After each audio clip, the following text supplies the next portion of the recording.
अस्सलाम वालेकुम, welcome to online class. Students, आज मैथ्स का हमारा टॉपिक है अलजेब्रिक मैनिपुलेशन। हम सीखेंगे जिसमें टू मेन चीज़ें हैं, एचसीएफ और एलसीएम। अब एचसीएफ क्या होता है? एचसीएफ बोलते हैं हाईएस्ट कॉमन फैक्टर को। अब एचसीएफ में क्या होता है, कोई भी दो अगर एक्सप्रेशन दी गई हैं, कोई से भी दो अगर वैल्यूज़ दी गई हैं, तो उन दोनों में से जो कॉमन फैक्टर होता है उसको हम बोलते हैं एचसीएफ, यानी कि highest common factor. If two और मोर अलजेब्रिक एक्सप्रेशन आर गिवन, यानी कि कोई से भी हमें दो एक्सप्रेशन दिए गए हैं, then their common factor of the highest power, तो इन दोनों में से जो हाईएस्ट पावर यानी कि इनका जो कॉमन फैक्टर होगा उसको बोलेंगे कि ये इसका एचसीएफ कहलाएगा। ठीक है। अब एलसीएम क्या होता है? एलसीएम बोलते हैं लीस्ट कॉमन मल्टीपल। अब इसमें भी दो एक्सप्रेशन में या दो से ज़्यादा, तो उनके जो कॉमन और नॉन कॉमन दोनों को लेकर उनका प्रोडक्ट मालूम करके हम एलसीएम जो है मालूम करते हैं। The LCM is the product of common factors together with non common factor of the given expression, यानी कि इसमें कॉमन और नॉन कॉमन दोनों को मल्टीप्लाई करके जो आंसर आता है, यानी कि जो दोनों का प्रोडक्ट होता है, उसको हम बोलते हैं एलसीएम। तो स्टूडेंट, इस पूरे लेक्चर में हम सीखेंगे कि एचसीएफ जो है हम कैसे फाइंड करते हैं, जिसको बोलते हैं हाईएस्ट कॉमन फैक्टर। मैंने आपको भी बताया कि एचसीएफ अगर कोई से दो या दो से ज़्यादा एक्सप्रेशन दिए गए हों तो उनका जो कॉमन फैक्टर होता है, यानी कि जो दोनों में, जिसको मुश्तरिक बोलते हैं, जो दोनों में मुश्तरिक होगा उसको हम लिखेंगे कि ये इसका एचसीएफ कहलाएगा। अब इसको फाइंड करने के दो मेथड है, एक होता है बाय फैक्टराइजेशन और दूसरा होता है बाय डिवीजन मेथड। अब फैक्टराइजेशन में सबसे पहले हम देखते हैं सिंपल के, अगर कहा जाए कि हमें एचसीएफ फाइंड करें। अब जो टू नंबर्स हमें दे दिए गए हैं, एक है स्टेटमेंट 39x7y3z, सेकंड है 91x5y6 और z की 7। अब इन दोनों को हमने जितना सिंप्लीफाई हो सके इसको पहले हमने सिंप्लीफाई करना है। अगर स्टूडेंट्स देखें जहाँ पर लिखा हुआ है 39, तो अगर 39 का हम एलसीएम लें तो इसका आता है 3 and 13। ये कैसे आया 39? ये देखें 3 1 दा 3, 3 दा 9 और 13 1 दा 13। तो इसके 3 और 9 के हमारे पास टू फैक्टर बन गए हैं, जो कि है 3 and 13। इसी तरह मैंने 39 का इस जगह पे 3 मल्टीप्लाई बाय 13 लिख लिया। अब यहाँ पर आप देखें x की 7 है। अब x की 7 का मतलब ये है कि x जो है वो 7 टाइम्स है, यानी कि x मल्टीप्लाई बाय x, यानी कि ये x को मैंने 7 टाइम यानी कि 7 दफ़ा मैंने इसको लिख लिया। इसी तरह y3 है, y3 को भी मैंने 3 टाइम्स जो है वो 3 दफ़ा लिख दिया और z 1 दफ़ा ये इसको वैसे ही लिख दिया। इसी तरह स्टूडेंट्स, अब हमने 91x5y6 z7 के फैक्टर बनाने हैं, तो उसके लिए 91 का भी सेम ऐसे जैसे 39 का एलसीएम लिया था वैसे ही 91 का एलसीएम लेना है। तो उसके आते हैं फैक्टर 7 मल्टीप्लाई बाय 13। इसी तरह x की 5 है, x को 5 टाइम्स लिख लिया, y की 6 को 6 टाइम लिख लिया और z की 7 है, इसको भी 7 टाइम्स लिख लिया। अब चूंकि हमने डेफिनेशन में पढ़ा कि एचसीएफ जो है वो दोनों एक्सप्रेशन का कॉमन फैक्टर होता है, अब हमने देखना है कि इन दोनों एक्सप्रेशन में कॉमन क्या चीज़ है। अगर हम देखें तो दोनों में एक तो आ गया 13 कॉमन है। ये देखें, ये भी x कॉमन, ये भी x कॉमन। सर्कल लगा लेना ताकि आप लोगों को समझ लग जाए। ये भी x कॉमन, ये भी x कॉमन है, ये भी। इसी तरह y 3 दफ़ा इसमें कॉमन है और z 1 टाइम इसमें कॉमन है।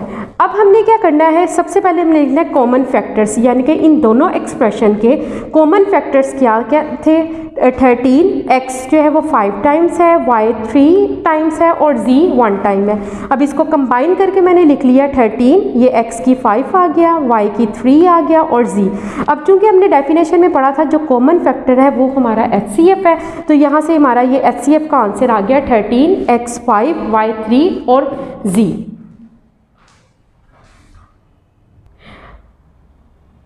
अच्छा स्टूडेंट्स, अब हम एचसीएफ बाय फैक्टराइजेशन देखते हैं। अब हमें यहाँ पर देखें 2 एक्सप्रेशन दिए गए हैं, एक है x² + 5x + 6, सेकंड है x² - 4x - 12। अब हम क्या करेंगे, दोनों के अलग-अलग फैक्टराइजेशन करेंगे, जो कि हमने लास्ट अपने लेक्चर में फैक्टराइजेशन करना सीखी थी। मैं आपको अगेन बता देती हूँ। जैसे देखें स्टूडेंट, ये है x² प्लस 5x प्लस 6। अब हमने इसके फैक्टर बनाने हैं, 2 हमें फैक्टर्स चाहिए। देखिए यहाँ पर 6 है, सबसे पहले आपने क्या करना है, जो लास्ट वाली रकम होगी उसको फर्स्ट वाली रकम के साथ मल्टीप्लाई करना है। यहाँ पर देखें 6 है और यहाँ पर जिसके साथ कुछ नहीं होता उसके साथ 1 होता है, तो ये आ गया 6 1 दा 6। अब हमने 6 का ऐसे फैक्टर बनाने हैं कि जिनको प्लस करें 5 आना चाहिए और मल्टीप्लाई करें 6 आंसर आना चाहिए, यानी कि मल्टीप्लाई करके सेम यही आंसर आए या प्लस या माइनस करके हमारे पास 5x आना चाहिए। अब देखिए 6 का जब हम एलसीएम लेते हैं तो 2 3 दा 6, 3 1 दा 3, तो यहाँ पर हमारे पास 2 फैक्टर बन रहे हैं 3 and 2। अगर स्टूडेंट्स आप देखें 3 2 दा 6 होता है, यानी कि मल्टीप्लाई करके इसका आंसर आ गया 3 2 दा 6, और अगर दोनों को हम ऐड करें तो हमारे पास आता है 5, तो यानी कि इसके 6 होता है, यानी कि मल्टीप्लाई करके इसका आंसर आ गया 3 2 दा 6, और अगर दोनों को हम ऐड करें तो हमारे पास आता है 5, तो यानी कि इसके हमें फैक्टर मिल गए 5x की जगह पे अब हम लिख लेंगे 3x प्लस 2x, यानी कि दोनों को ऐड करें तो 5 बनता है और दोनों को मल्टीप्लाई करें तो ये बनता है 6। अब इन दोनों में से x कॉमन आ गया, अंदर बचा x प्लस 3। इसी तरह 2 और 6 में से 2 को हमने कॉमन लिया, अंदर ब्रैकेट में लिखेंगे x और 2 3 दा 6। अब स्टूडेंट ये वाली वैल्यू और ये वाली वैल्यू दोनों में सेम आएगी।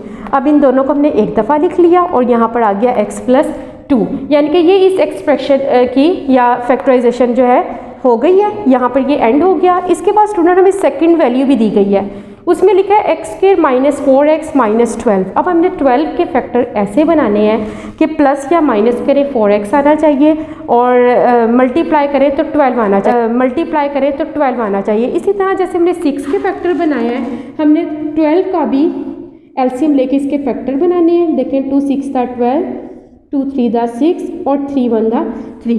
तो स्टूडेंट यहाँ हमने कोई से 2 फैक्टर ऐसे बनाने हैं कि अगर हमें प्लस या माइनस करें 4x आना चाहिए। तो स्टूडेंट अगर यहाँ से हम देखें ये 2 टू दा 4 और 3, यानी कि ये तो फैक्टर नहीं बनेंगे 2 टू दा 4 और 3, 4 में से 3 माइनस किए 1, तो हमें 1 रिक्वायर्ड नहीं है, हमें 4 रिक्वायर्ड है। तो इसके अलावा फिर हम कोई और 2 पेयर्स जो है वो तलाश करेंगे।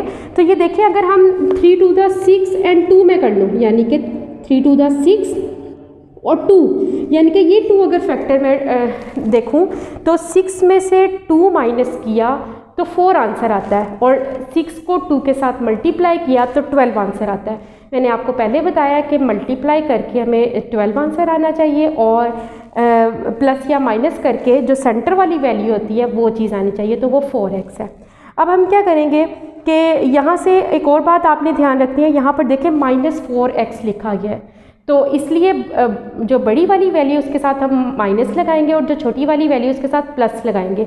अगर स्टूडेंट यहाँ पर प्लस होता तो फिर मैंने 6 के साथ प्लस लगाना था और माइनस जो है वो 2 के साथ लगाना था। ये आपने चीज़ का बहुत ध्यान रखना है कि देखें -4x है तो बड़ी वैल्यू के साथ माइनस और छोटी वाली वैल्यू के साथ हम प्लस लगाएंगे। अब सेम जैसे हमने ऊपर किया, इन दोनों में से भी x वैल्यू सेम आ रही है, अंदर बचा x माइनस 6, इन दोनों में से भी +2 कॉमन आ रहा है तो अंदर बचा x माइनस 6, तो इन दोनों को एक दफ़ा लिख लिया और ये आ गया x प्लस 2।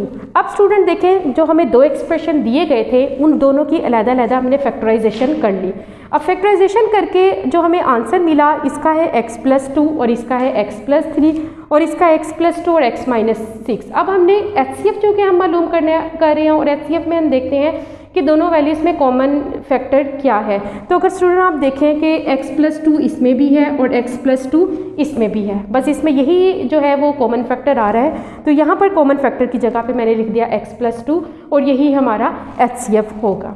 अच्छा स्टूडेंट्स, आज हमने जो डिस्कस किया था वो अलजेब्रिक मैनिपुलेशन में HCF का देखा था बाय फैक्टराइजेशन, जिसके 2 मेथड थे, एक था by factorisation by division method. तो अभी हमने देखा कि फैक्टराइजेशन की छोटी सी हमने समझने की कोशिश की कि आपको समझ लग जाए। फर्दर इसकी मज़ीद हम फैक्टराइजेशन बाय फैक्टराइजेशन करके क्वेश्चन करेंगे। उम्मीद करती हूँ आपको स्टूडेंट समझ लग गई होगी। अच्छा स्टूडेंट्स, अल्लाह हाफिज़।